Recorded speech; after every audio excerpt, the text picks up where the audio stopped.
We are facing the most serious threat to public media in history. Right now, the White House is trying to rescind already approved funding for the Corporation for Public Broadcasting, money that keeps stations like ours running. Without it, essential local journalism, trusted reporting, and podcasts like this are all at risk. If you value public media, speak up now. Visit boisestatepublicradio.org/funding to learn more and take action.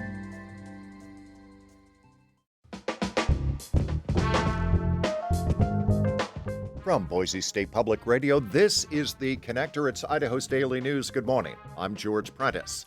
We've got plenty of important stories to share with you today, including a ruling from Idaho Supreme Court on a proposed ballot initiative that could go before voters regarding abortion rights in the Gem State. We also have a new study regarding Idaho's population. Indeed, our numbers are increasing rapidly. And with the 4th of July quickly approaching, the debate over fireworks has moved back to the front burner. It is Tuesday, the 17th of June, and here come today's stories.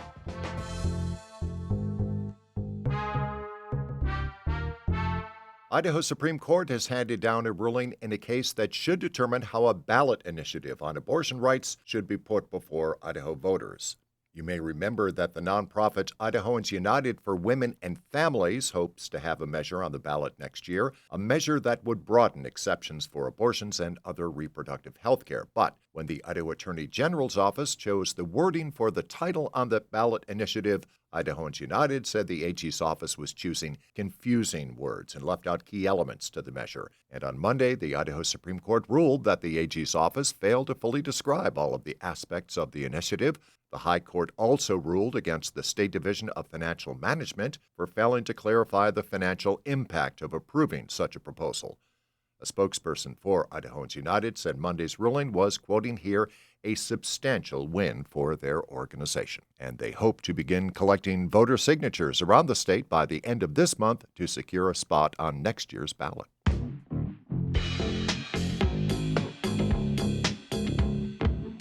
More court proceedings are on the docket this week in the case of Brian Kohberger. He's the man charged with killing 4 University of Idaho students inside their off-campus home in November of 2022.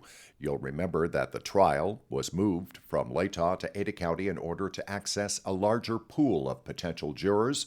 There have been multiple filings from Kohberger's defense team in anticipation of the trial, including a motion to delay. Kohberger's defense citing a recent episode of NBC's Dateline, which included previously unreleased details about their case. That prompted a request for a separate investigation into alleged leaks. Prosecutors argued that there have been plenty of delays already, saying that it was time to get the trial underway, which as of now is scheduled to begin with jury selection in late July. For now, there will be a hearing on that motion to delay, that hearing set for tomorrow afternoon at the Ada County Courthouse.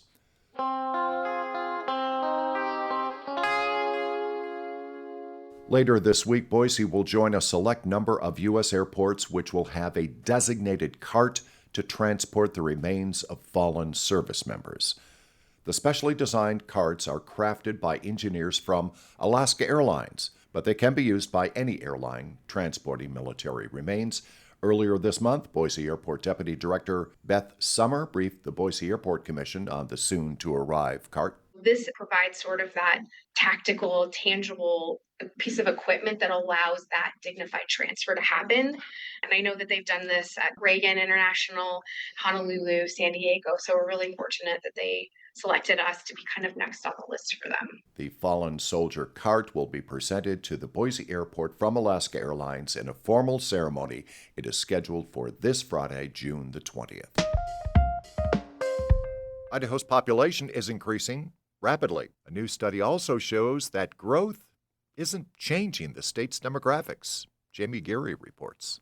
The study says Idaho's population has climbed 54% since the year 2000, reaching 2 million people in 2024. Liz Bagent is the study's author. She's an applied economist at the University of Idaho's McClure School of Public Policy.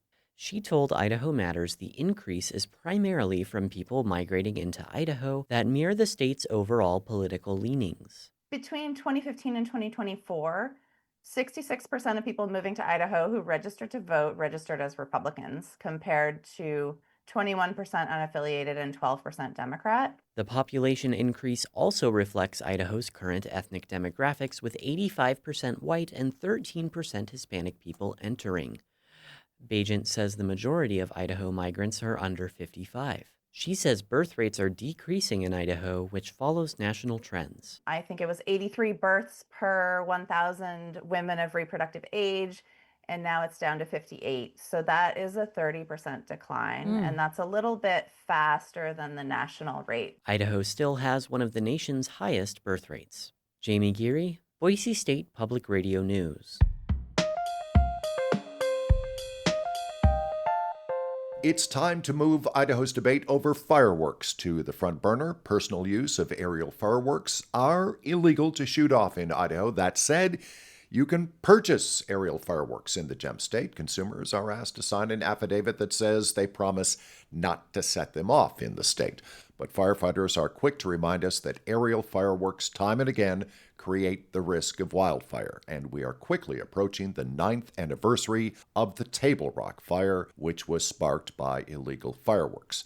Each year, Ada County commissioners are asked to ban fireworks in unincorporated areas of the county, primarily to the east and the south of Boise. That request will go before Ada County commissioners today. Now, up to McCall and that resort community's 4th of July celebration.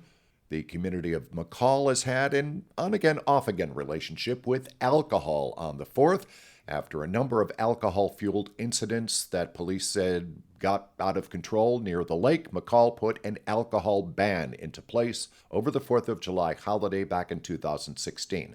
That move divided a number of people in the community, but that ban, for the most part, has returned most years. And now the McCall Police Department is asking that this year's ban be extended by a day. Normally, the ban starts on the 3rd of July and ends on the morning after the 4th. But this year, McCall officials say they're planning a movie night in Legacy Park. So Police Chief Dallas Palmer asked the City Council for permission to extend this year's alcohol ban by another day. So what we're looking for is an extension of these alcohol restrictions to help maintain some of the cooperation during that time with the greater influx of population we'll have here and try to help us maintain that safer environment.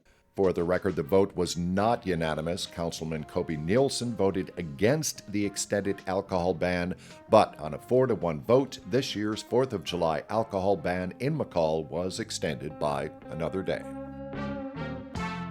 And that is today's episode of The Connector. I'm George Prentice. We will see you back here Wednesday. To stay in touch with the news between now and then, check out BoiseStatePublicRadio.org or download the free Boise State Public Radio app. And thanks for listening.